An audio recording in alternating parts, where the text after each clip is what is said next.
country, 3 times the size of France.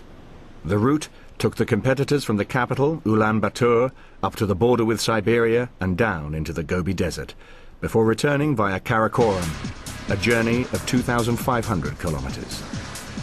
This year saw a change to the traditional event. Extra disciplines such as mountain biking, kayaking and orienteering were added to the competition, moving the focus away from the vehicle. The rain, which has fallen during the opening ceremony, gradually disappears as the teams pick up speed.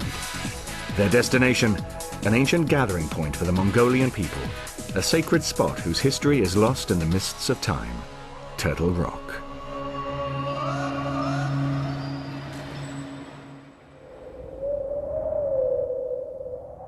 Behind the celebrations, each competitor knows how tough conditions will be. The beauty of Mongolia is unforgiving to the unprepared.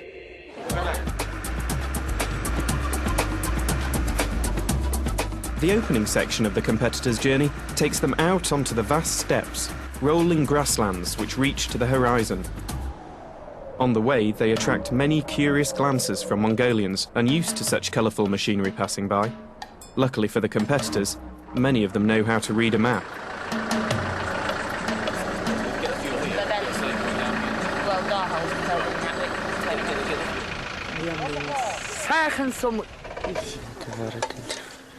That's about one. Once they've been pointed in the right direction, they can be on their way. There's more to Camel Trophy than driving. Mountain biking is just one of the new competitions for '97, and one which the difficult terrain of Mongolia is ideally suited for. The hills and woodland provide a real challenge to even the fittest, and already a few of the competitors are finding the going a little tougher than they'd imagined.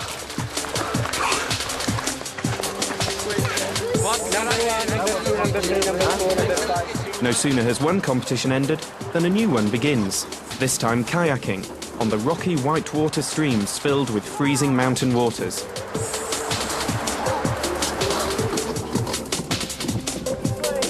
More exercise for the lungs comes with orienteering, for many of the teams rated the hardest of all the competitions because of the mixture of exercise coupled with concentration.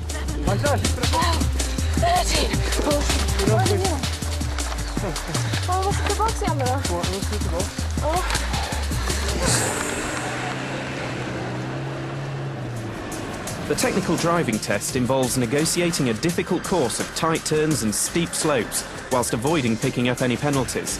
2 teams are about to find out that too much haste can lead to costly errors. It's tempting to put your foot down on the accelerator, but not a good idea. Yeah, priority guys, listen in. Nick, they're both okay, over. He drive very fast and left turn and he down the hill. Are you okay? Okay. I only running and show him the way. Forewarned should have been forearmed, but taking an even bigger tumble, the Greek team follow the Russians.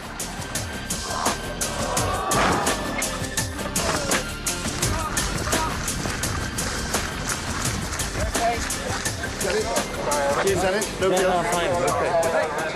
Can you attend over? Bad luck.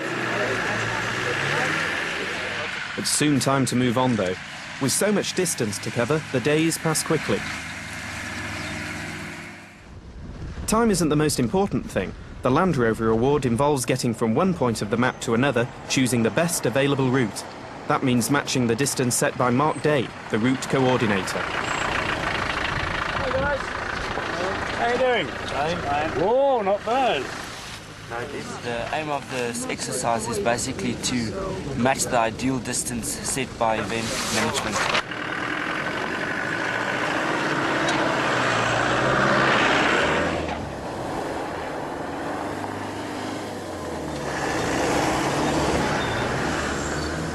At the end of the Land Rover Award, it's all about who has got the ideal distance. What have you got? 1:54.53. Top cool, boys. Top cool. The changing terrain is fun to drive through and tests both the wheel clearance and windscreen wipers of the competitors' vehicles.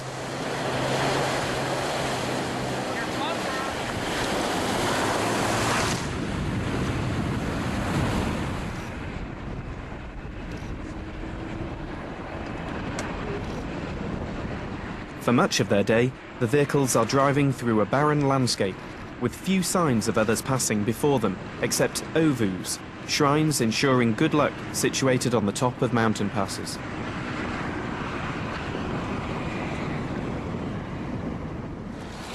No matter how dry some areas of the country are, in the wet, the teams find they often have to help each other out of some difficult situations.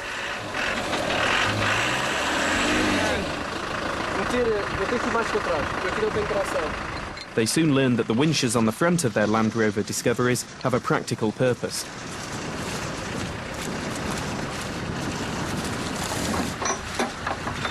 Even so, sometimes it's a case of everyone lending a hand.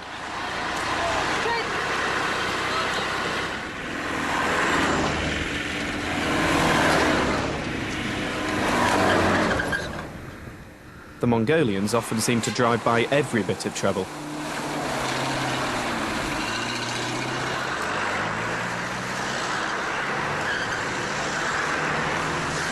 For hours on end, the teams journey through the Mongolian landscape, sometimes peering out through windscreens covered with melting snowflakes, sometimes choosing the best line to take through swollen rivers. One place where the weather can be guaranteed hot and sunny is the Gobi Desert. Home to many rare and exotic species, the Gobi has long been used as a shorthand phrase for the unknown.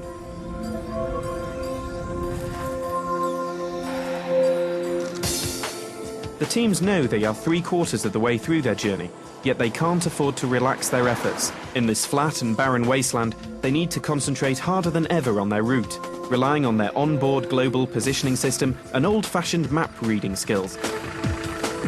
The results of the Land Rover Award are announced when the teams arrive at the competition site, and it's Romania's turn to enjoy being the centre of attention.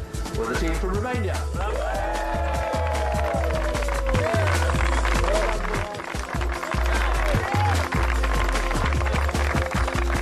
The driving competition isn't over though, and in the Gobi the teams have to make sure they find exact points in the desert hundreds of yards apart.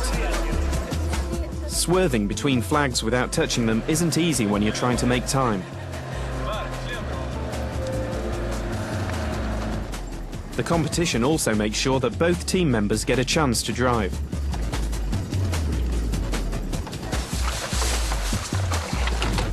And the competitors have to follow all the rules, such as making sure they have their seatbelts on at all times.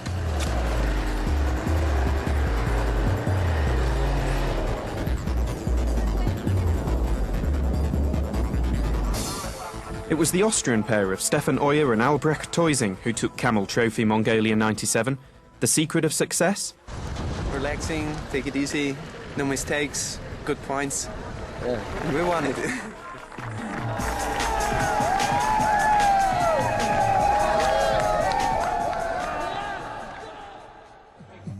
1998 was the last year of Land Rover's involvement in the trophy.